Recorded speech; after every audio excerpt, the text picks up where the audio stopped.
কফির কালার এই তো একবারে দুধের মতন সাপা, এই তো দেখুন না। আজকে আমি গোকুলপুর বলে একটা জায়গাতে এসেছি।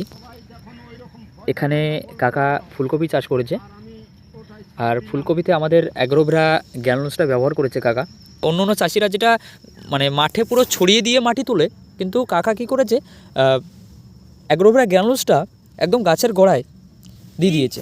রেজাল্টটা কতটা কি হবে সেটা কিছুদিন গেলে বোঝা যাবে, কারণ পাশাপাশিও গাছ আছে, সেখানে ছড়িয়ে দেওয়া হবে।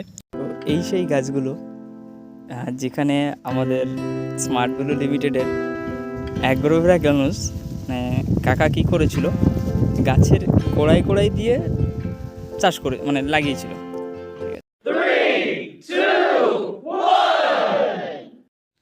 কাকা এটা কোন জায়গা? এটা গোকুলপুর, গ্রাম গোকুলপুর। আচ্ছা, আপনার নাম? আমার নাম প্রদীপ ঘোষ। আচ্ছা, আপনি আমাদের স্মার্ট ভ্যালু লিমিটেডের আপনার হাতে আছে আমাদের অ্যাগ্রোভেরা গ্র্যানুলস, এটা আপনি ব্যবহার করেছেন তাই তো? হ্যাঁ। আচ্ছা, কি কি চাষে ব্যবহার করেছেন এটা আপনি? আমি এখন আপাতত কফিতে ব্যবহার করেছি। আচ্ছা, তো কফিতে আপনি ব্যবহার করে এটা কতটা কি রেজাল্ট দেখছেন?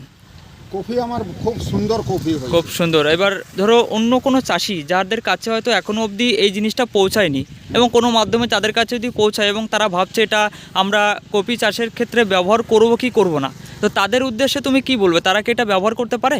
না, সব চাষেই ব্যবহার করা যাবে। ব্যবহার করা যাবে। হ্যাঁ। তো অন্য অন্য চাষি যারা হয়তো কফি চাষ করেছে এবং তুমি চাষ করেছো, এখন যা সিজন, তো কফির দুটোর ভিতরে কি পার্থক্য বুঝতে পারছো তুমি?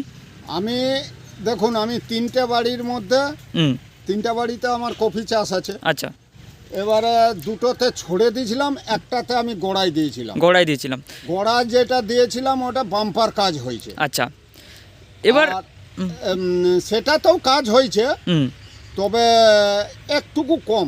আচ্ছা, এবার একটা জিনিস বলো আমাকে, অনেকে ভাবে যে এটা 100% জৈব কিনা।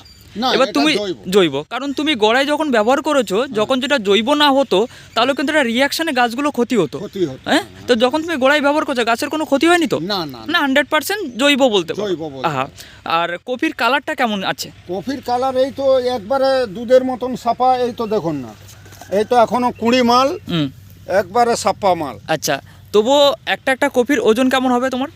আমার মোটামুটি একটা আজকে সকালে যেগুলো তুমি তুলেছো, হ্যাঁ, কেমন হবে? তাও 2 কিলো 2.5 কিলো সাইজ হয়ে গেছে। 2 কিলো 2.5 কিলো ফুলকপি। আচ্ছা, আর এখন দাম কেমন চলছে পাইকারি? আমি 17 টাকা